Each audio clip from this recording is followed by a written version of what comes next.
everyone, welcome to the chemistry solution of your PSET and let's start with question number 16.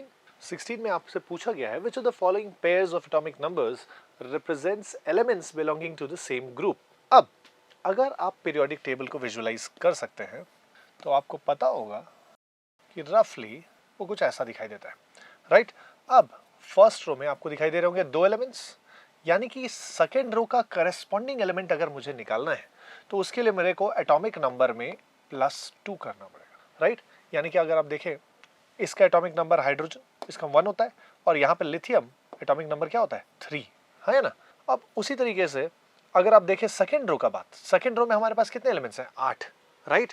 तो इसीलिए उसके बाद lithium के नीचे अगर मेरे को सोडियम को देखना है तो सोडियम का एटॉमिक नंबर कितना होता है 11, यानी कि कितना ऐड करना पड़ रहा है 8। तो आपको पता है कि यहाँ पे जब भी हमको सेम ग्रुप के एलिमेंट्स होंगे तो उनमें एटॉमिक नंबर का क्या डिफरेंस होता है 2, 8, 8 फिर 18 एंड सो ऑन। हमारे पास इनको मैजिक नंबर्स के नाम से भी जानते हैं हम, राइट? तो अगर हम यहाँ पे ऑप्शंस को देखें जिनके बीच में मेरे को ज़्यादा डिफरेंस दिखाई दे नहीं रहा है तो they have to be like around 8, right? तो 11 एंड 20 के बीच में अगर हम डिफरेंस देखते हैं हर एक ऑप्शन में, राइट? ऑप्शन ए में 11 एंड 20 के बीच में अगर आप डिफरेंस देखें तो डिफरेंस क्या आ रहा है, डिफरेंस आ रहा है 9 का, जो यानी कि they can not belong to the same group.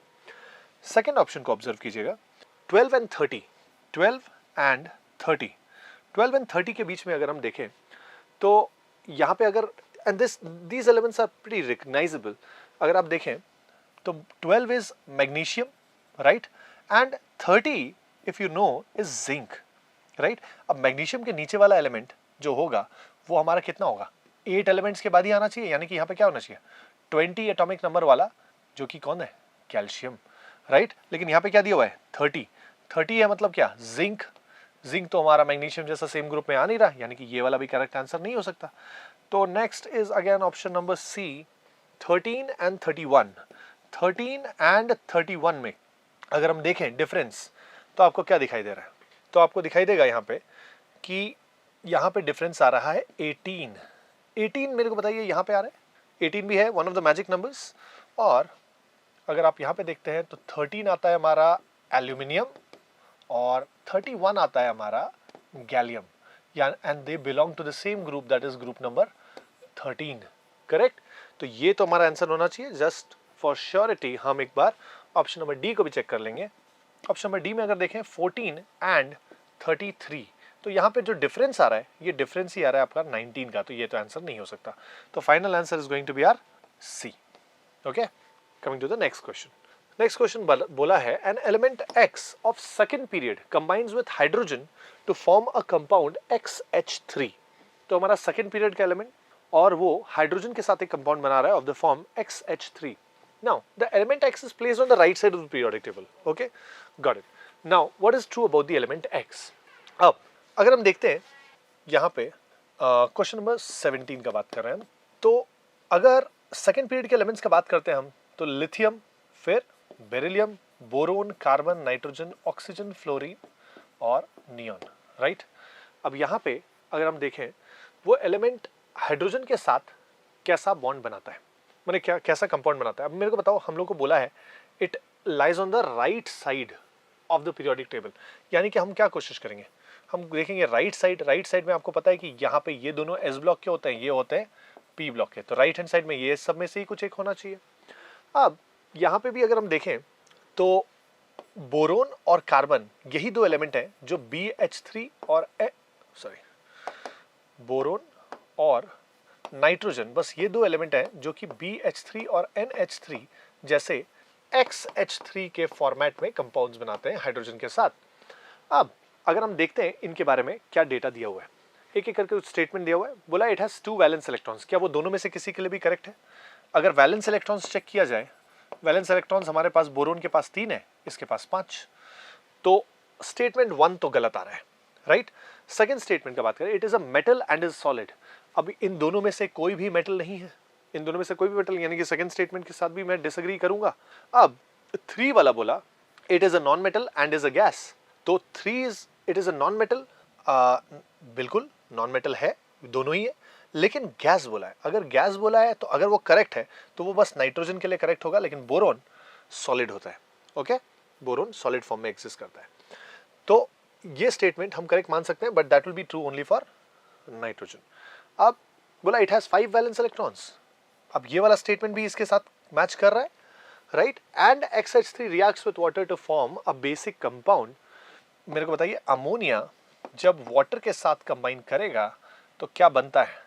बनता है NH4OH, राइट, अमोनियम हाइड्रोक्साइड, जो कि एक वीक बेस होता है, राइट।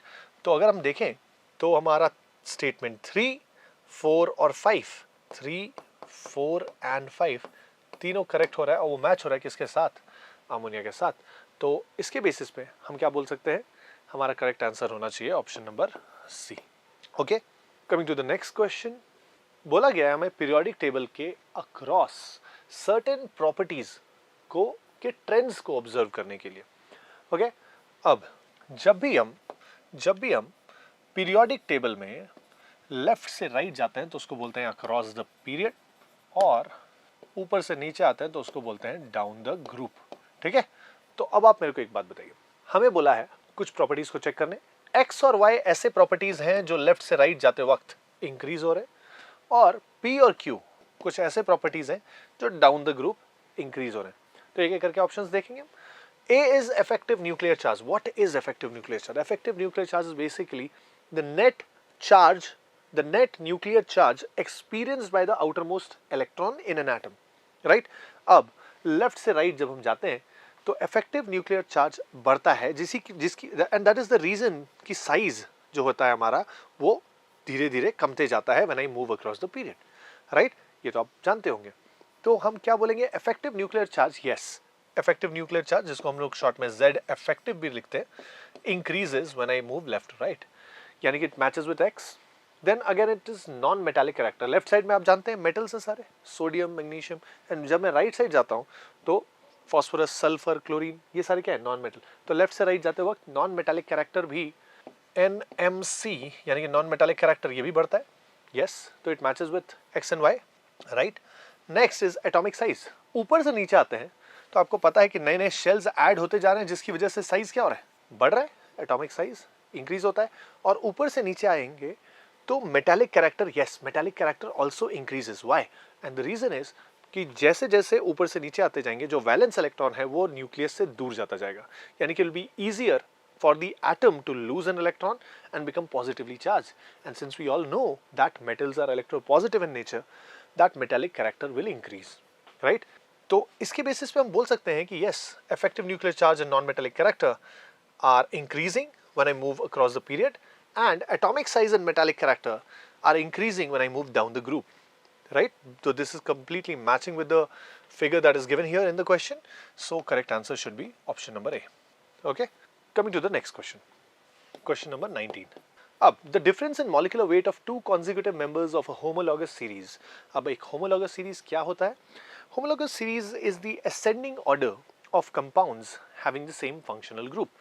अगर हम simplest देखें, अगर हम alkanes ले लेते हैं, alkanes का अगर हम homologous series देखें तो the first member would be methane, then ethane, propane, butane and so on, right? With increasing number of carbon atoms. अब अगर हम देखें कि कोई भी दो consecutive member of the homologous series always differs by the same CH2 unit, right?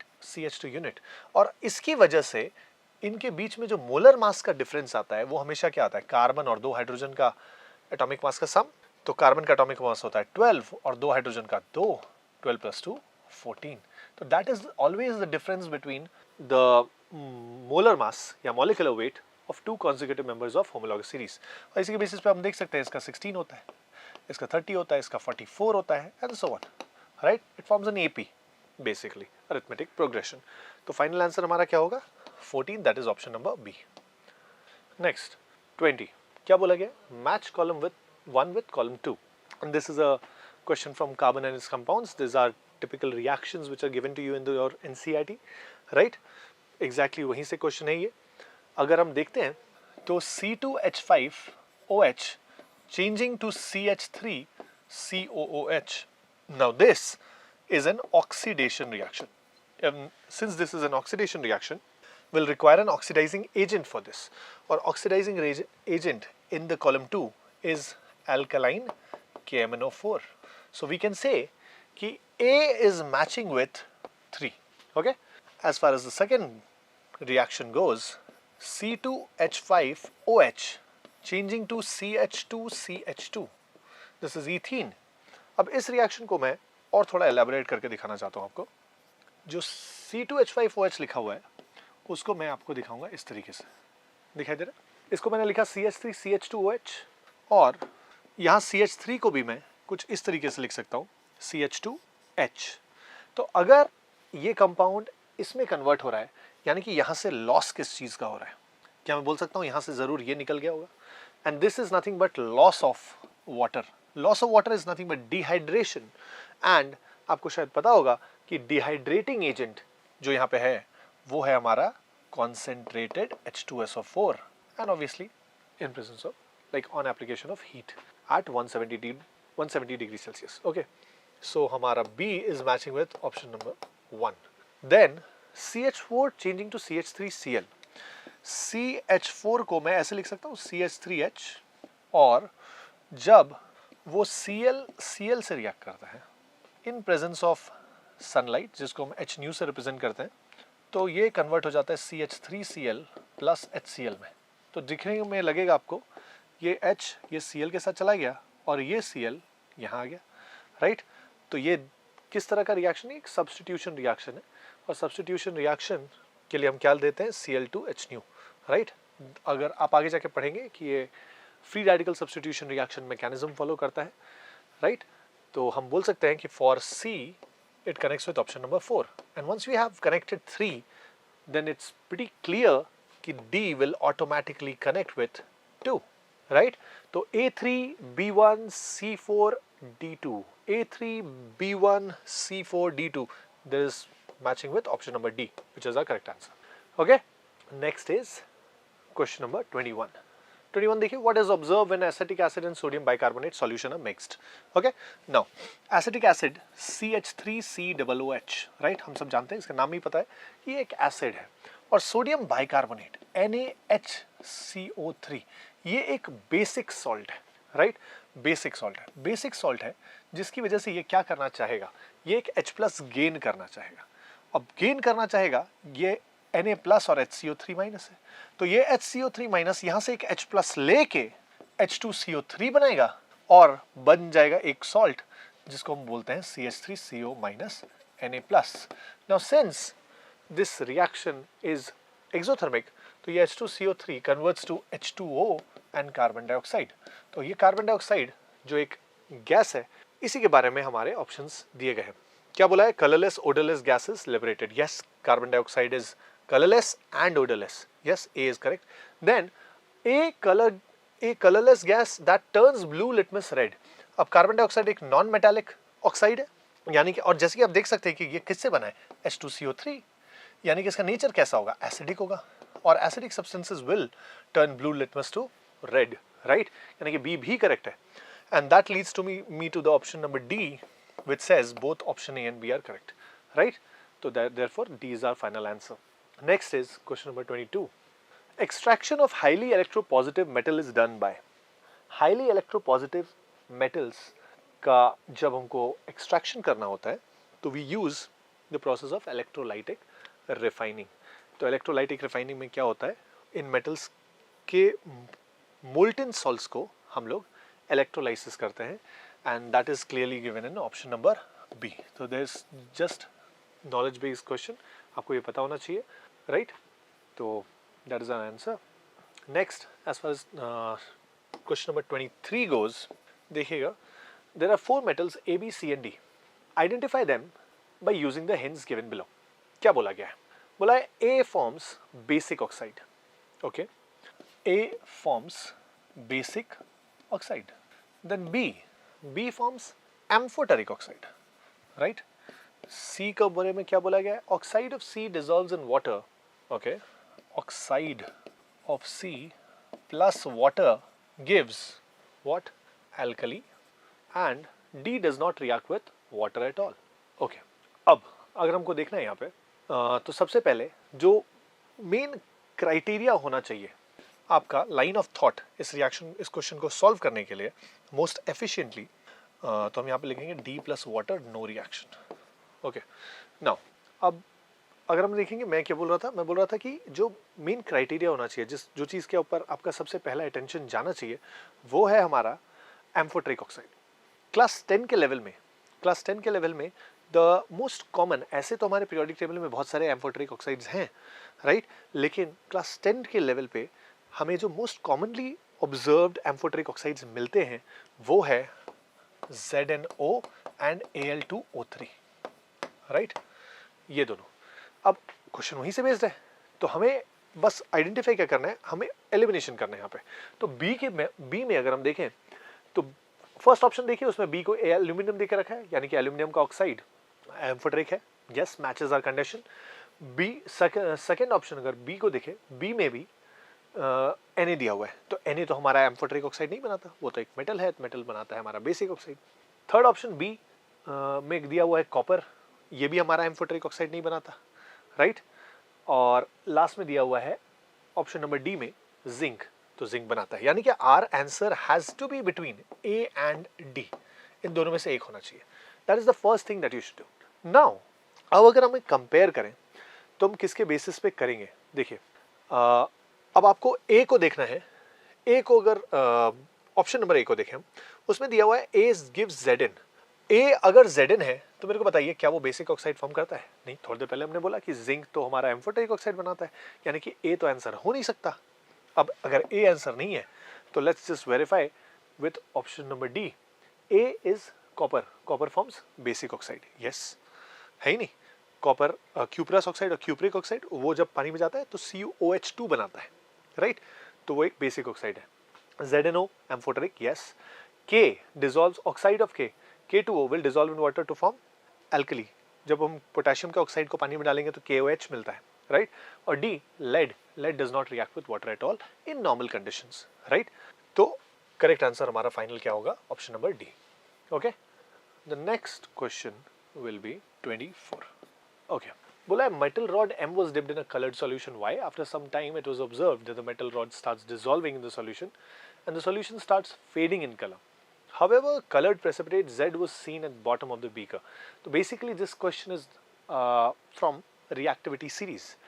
तो अगर आपके पास एक सॉल्यूशन है, एक सॉल्ट सॉल्यूशन है, जिसमें हम एक मेटल डिप करने पे अगर हमें रिएक्शन दिख रहा है, that means this metal must be more reactive than the metal present in salt solution। तो यहाँ पे मेटल्स जो भी सॉल्ट सॉल्यूशन का है उससे ज़्यादा रिएक्टिव मेटल हमने उसमें डिप किया है, तभी इसी वजह से रिएक्शन हो रहा है। तो हमें बस यही चेक करना है कि M में जो मेटल है that should be more reactive than Y में जो मेटल है, राइट। तो मेरे को बताइए, एक एक करके चेक करते हैं। Zinc, is it more reactive than iron? Yes. Copper, is it more reactive than aluminum? No. Silver, is it more reactive than copper? Again, no. And iron, is it more reactive than zinc? No. तो हमारा 4 options में से एक ही option में ये condition meet हो रहा है, and that is option number A, right. जिसकी वजह से हम ये बोल सकते हैं कि जिंक जब हम FeSO4 में डिप करेंगे, FeSO4 का कलर ग्रीन होता है, उसमें जब हम डिप करेंगे तो क्या होगा? It will convert to, solution will start converting to ZnSO4। हम ऐसे लिख सकते हैं Zn plus FeSO4 gives ZnSO4 plus Fe, right. यहाँ पे कलर क्या था? ग्रीन था, लेकिन जैसे जैसे रिएक्शन हो ये ZnSO4 में कन्वर्ट होगा जिसका कलर नहीं होता, ये कलरलेस है, तो इसलिए क्या बोला? Solution starts fading in colour, right. तो final answer is option number A. Next is question number 25। Identify the wrong statement. Higher the hydronium ion concentration, lower is the pH value. Yes, आपको पता है कि H+ concentration जितना ज़्यादा उतना ज़्यादा stronger acid, और स्ट्रॉन्गर एसिड मतलब pH वैल्यू लो, राइट। तो ए तो करेक्ट है, हमें आइडेंटिफाई करना है wrong statement. Universal indicator is used to जज how strong a given acid और बेस इज। यस, हम यूनिवर्सल इंडिकेटर यूज करते हैं, उसी से हमें पता चलता है कि एक एसिड, उसमें अलग अलग कलर होता है फॉर अलग अलग pH, और उसी से हम आइडेंटिफाई कर सकते हैं। नेक्स्ट स्टेटमेंट सी को देखिए। As the pH value increases from 7 to 14, अगर हम pH वाला रेंज देखते हैं 0 से 14, यहाँ पे 7, आप जानते हैं ये रेंज एसिडिक है और ये रेंज बेसिक, राइट।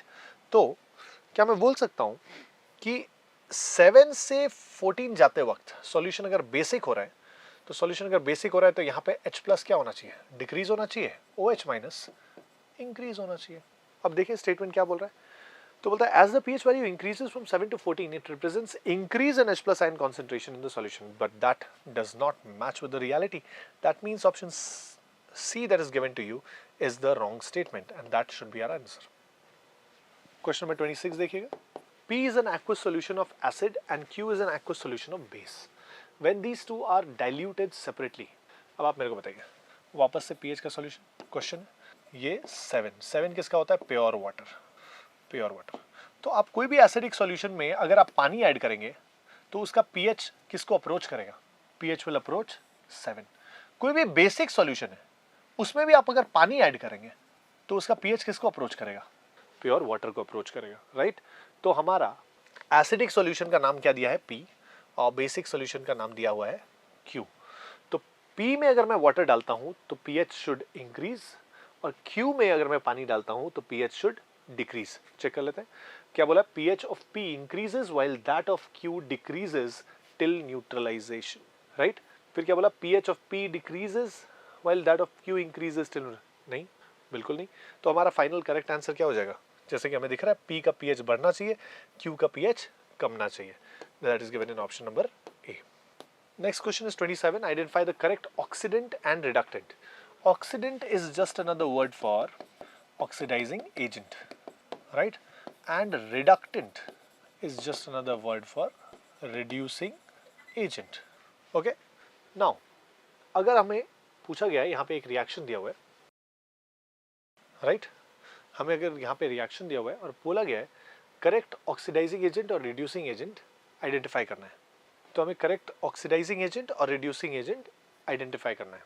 तो यहाँ पे हम कैसे देखेंगे, आप देख सकते हैं, ऐसे तो देखने का कई सारा तरीका है। अगर हम क्लास 10 के लेवल पे बात करते हैं तो आप देख सकते हैं PBS में पहले एक भी ऑक्सीजन नहीं था, but you are, if you look at the product side, यहाँ पे you are seeing some addition of oxygen. तो क्या मैं बोल सकता हूँ यहाँ पे इसका ऑक्सीडेशन हुआ है, और अगर इसका ऑक्सीडेशन हुआ है तो ये क्या होगा, जो चीज़ खुद ऑक्सीडाइज होता है वो रिड्यूसिंग एजेंट होता है, राइट। तो हम यहाँ पे देख सकते हैं, यहाँ पे H2O2 में 2 ऑक्सीजन था, यहाँ पे 1 ऑक्सीजन है। तो क्या मैं बोल सकता हूँ यहाँ पे प्रोसेस ये रिडक्शन है, और जिस चीज़ का खुद का रिडक्शन होता है वो ऑक्सीडाइजिंग एजेंट होता है, राइट। तो इसका बेसिस पे क्या मैं बोल सकता हूँ, हमारा oxidant is H2O2 and reductant is PBS, and that leads us to option number C. Okay, so the next question is question number 27. Question number 27 में अगर देखा जाए तो हमें दिया गया एक रिएक्शन और पूछा गया है करेक्ट ऑक्सीडेंट और रिडक्टेंट कौन सा है, इसमें आइडेंटिफाई करना है, राइट। तो oxidant word basically refers to oxidising agent, right, and reductant refers to reducing agent. Okay, अब जो रिएक्शन दिया गया है हमें PBS plus H2O2 gives PbSO4 plus H2O।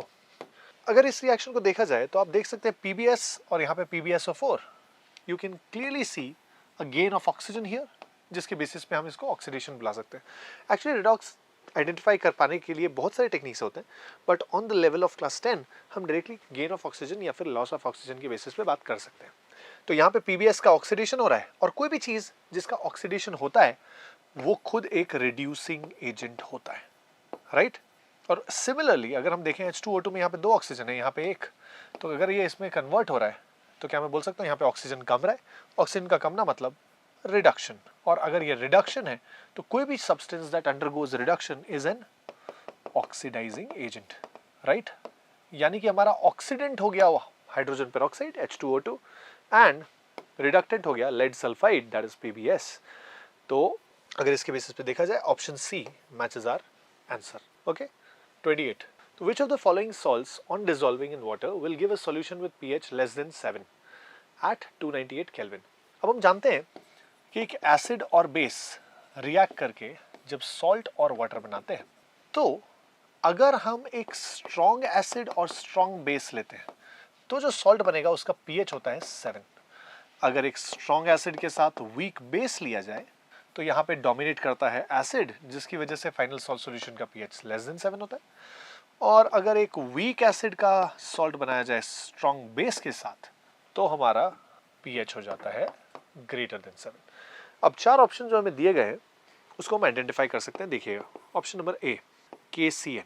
KCN अगर देखा जाए तो क्या मैं बोल सकता हूँ वो KOH और HCN से बना गया है। और KOH क्या है? एक स्ट्रॉन्ग बेस और एक वीक एसिड, यानी कि यहाँ pH क्या होगा? pH ग्रेटर देन 7 हो जाएगा। Next is CH3COONA। CH3CONA, right. अगर हम देखते हैं ये सॉल्ट कैसे बना होगा, ये बना होगा आपका CH3COOH प्लस NaOH के साथ। यहाँ पे वापस अगर हम देखें एक वीक एसिड कंबाइन किया रहा है एक स्ट्रॉन्ग बेस के साथ, वापस से pH क्या होगा? Greater than 7। नंबर सी, अगर हम देखें NaBr। NaBr किससे बनेगा? NaOH और HBr से, राइट। NaOH में क्या है? एक स्ट्रॉन्ग बेस है एक, और HBr एक strong acid just like HCl। और इस केस में जो सॉल्ट सॉल्यूशन बनेगा वो क्या होगा? न्यूट्रल होगा। And number D NH4Cl। NH4Cl देखिएगा, NH4Cl जरूर बना है NH4OH और HCl से मिलके। अमोनियम हाइड्रोक्साइड एक वीक बेस है, HCl एक स्ट्रॉन्ग एसिड है। अब इन दोनों में डोमिनेटिंग तो एसिड ही होगा, जिसकी वजह से फाइनल सॉल्ट सॉल्यूशन का pH एसिडिक रेंज यानी कि pH लेस देन 7 में आएगा। तो हमें pH लेस देन 7 ही आइडेंटिफाई करने बोला है, यानी कि option D should be our correct answer. Okay, next is question number 29। 29 देखिएगा, मैग्नीशियम जब क्यूपरिक ऑक्साइड के साथ रिएक्ट करता है तो मैग्नीशियम ऑक्साइड और copper, right.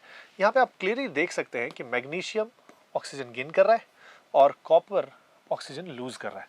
This is a typical reaction where the more reactive metal magnesium is displacing the less reactive copper from its oxide. Okay, तो यहाँ पे जब हम इस रिएक्शन को डिस्क्राइब भी कर रहे हैं, we are using the word displacing. Displacing मतलब ये किस तरह का रिएक्शन है? Displacement reaction. That should be your first instinct, right. Displacement reaction. अब बाकी स्टेटमेंट्स को भी अगर देख लें, पहला स्टेटमेंट क्या बोला है? डिकम्पोजिशन। ये डिकम्पोजिशन तो नहीं है। डिकम्पोजिशन में कोई एक सब्सटेंस ब्रेक डाउन होकर 2 और मोर प्रोडक्ट्स में कन्वर्ट होता है, तो this is not decomposition. Displacement, yes, we will have to agree with that, it is a displacement reaction. Combination, again this is not fitting that criteria, where 2 or more substances will combine to give one unified product, right? So it cannot be a combination reaction. Fourth, double displacement reaction में एक salt और दूसरे salt के बीच में ions exchange होते हैं।